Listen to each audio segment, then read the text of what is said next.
In June 2023, one guest password helped bring down a 158-year-old British company and cost more than 700 people their jobs. That is the headline. But it is not the whole story, because a password did not erase KNP Logistics by itself. It opened the first door. What happened behind that door exposed every other weakness the company could no longer survive.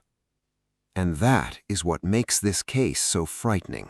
Not that one employee may have chosen a weak password, but that one ordinary mistake was allowed to become a company-ending event. KNP was not a new business operating from a spare bedroom. Its best-known transport brand, Knights of Old, had roots stretching back 158 years. The group moved goods across Britain, ran hundreds of vehicles, and supported hundreds of families. It had survived recessions, fuel shocks, changing technology, and generations of competition. Then, on 13 June 2023, its systems began to fail. At first, the problem did not look historic. It looked technical. Computers were not behaving normally. Staff could not access the systems they depended on. Operations were being disrupted. The kind of problem that might begin with someone asking IT to restart a server. But this was not a temporary outage.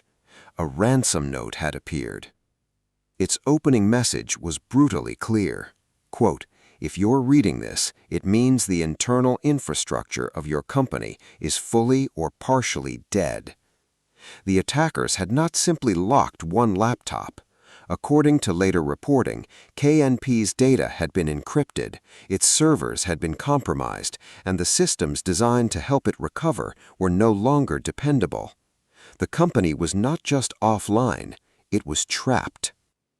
Then came the cruelest decision in ransomware. Pay and trust the people who just attacked you. Refuse and accept that the data may never return. Specialists reportedly estimated that the demand could have reached roughly $5 million. But even if KNP had found that money, payment would not have restored certainty. Criminals can provide a broken decryption tool. They can keep stolen information. They can return later. The UK's National Cybersecurity Centre warns that paying offers no guarantee that a victim will regain access. So KNP was not choosing between a bad option and a good one. It was choosing between two different forms of risk while the business was losing time, cash, and credibility. That is why the popular image of ransomware is misleading. The ransom note looks like the center of the attack, but the real weapon is the deadline. The attackers create a situation in which every possible decision becomes more expensive by the hour. And the question was no longer, how quickly can we fix the computers? It was, can this business still exist without them? To understand how KNP reached that point, we have to go back to the detail that turned this case into a warning around the world. According to former KNP director Paul Abbott, investigators believe the attackers entered by guessing an employee's password. Later reporting attributed the attack to the Akira ransomware group. We do not know the password. We do not know whose account it was. Abbott later said the employee believed to be involved was never told. And that matters, because this story is often presented as one person's mistake. It was not. A weak password can provide access, but access is only the beginning. For that first breach to become total collapse, the attackers must be able to move further, gain more control, reach valuable systems, and interfere with recovery. One door opens, but then another barrier has to fail, and another, and another. This is the real shape of a ransomware attack. The visible explosion happens at the end. Before that comes a quieter phase. The intruders learn the network, they search for higher privileges, they faster identify central servers, financial records, remote management tools, and backups. They try to understand which systems the company cannot operate without. Then they create leverage. Sometimes they steal data and threaten to publish it. Sometimes they encrypt it. Often they do both. The objective is simple: make continuing without them more painful than paying them. But KNP had another problem. The company was already under pressure before the attack. The administrator's later report described weaker trading in early 2023, softer demand after the pandemic, inflationary pressure, debt, and serious cash flow constraints. KNP was still operating, and management was looking for funding and a possible sale. So the ransomware did not strike a business with unlimited cash and unlimited time. It struck a company that needed both. That changes everything. A healthy company may be able to absorb weeks of disruption, hire specialists, replace equipment, and rebuild systems while customers wait. A company under financial strain may not have weeks. Every silent phone, every delayed invoice, and every inaccessible record becomes part of a countdown. KNP had cyber insurance, and specialists were brought in, but insurance could not instantly recreate the company's operational memory. It could not put every truck, customer record, financial file, and internal process back where it had been the day before. Slowly, and while the technical teams tried to understand the damage, the commercial damage kept growing. A logistics company does not earn money because it owns computers. It earns money because those computers coordinate movement. Orders must be received, loads must be assigned, drivers must be scheduled, proof of delivery must be recorded, customers must know where their goods are, invoices must be issued, cash must arrive. Remove those connections and the physical company begins to freeze.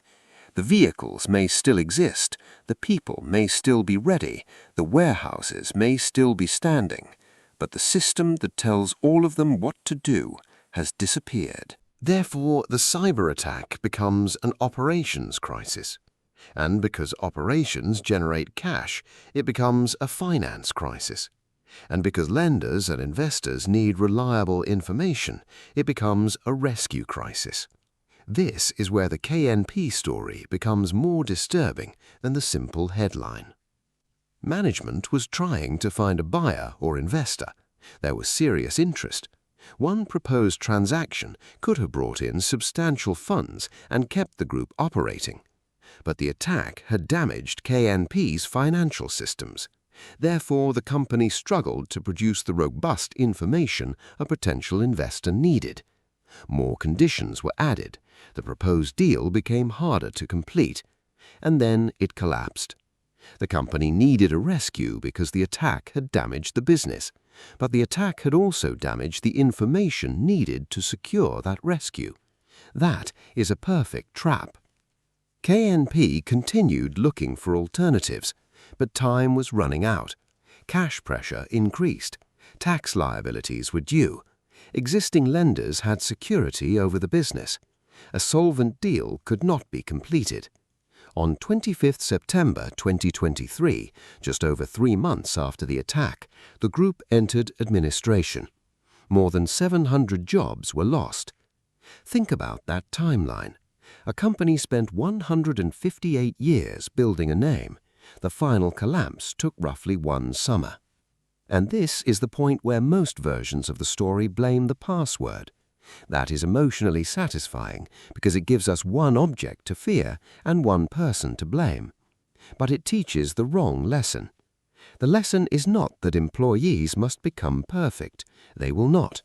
People reuse passwords. They approve the wrong notification. They open convincing messages. They make decisions while tired, distracted, or under pressure.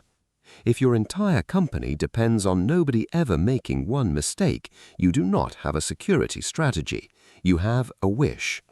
The purpose of cyber defense is not to create flawless humans. It is to prevent one human error from becoming unrestricted access, prevent one compromised account from reaching everything, and prevent one attack from destroying the only route back. So what should have stood behind that first password? First, multi-factor authentication. A guessed or stolen password should not automatically equal entry.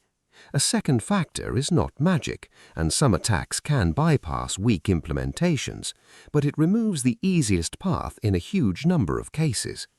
Second, limited privilege. An ordinary account should not lead directly to the most sensitive systems. Access should be restricted to what each person genuinely needs. Administrative accounts should be separate, protected, and monitored. Third, segmentation. A company network should not behave like one enormous room where opening a side door gives you access to the vault, the control center, and the emergency exit.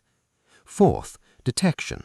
Repeated login attempts, unusual remote access, new administrative activity, and unexpected movement between systems should create alerts somebody is prepared to investigate. And fifth, recoverable backups. Not merely that exist, backups that are isolated, protected, regularly tested, and capable of rebuilding the systems the business actually needs. Because there is a dangerous sentence inside many companies. We have backups. Fine. When did you last restore them? How long did it take? Were the restored systems clean? Could payroll continue? Could orders be processed? Could customers be contacted? Could the business operate manually while the rebuild happened? If nobody can answer those questions, the company may have stored copies. It has not proved it can recover. KNP's case also reveals something senior leaders often misunderstand. Cybersecurity is not an IT expense sitting somewhere below software licenses and printer maintenance. It is business continuity. It is liquidity. It is access to finance.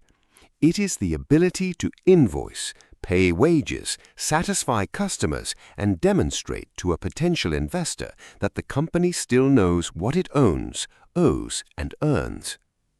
That is why the response cannot begin on the day the ransom note appears.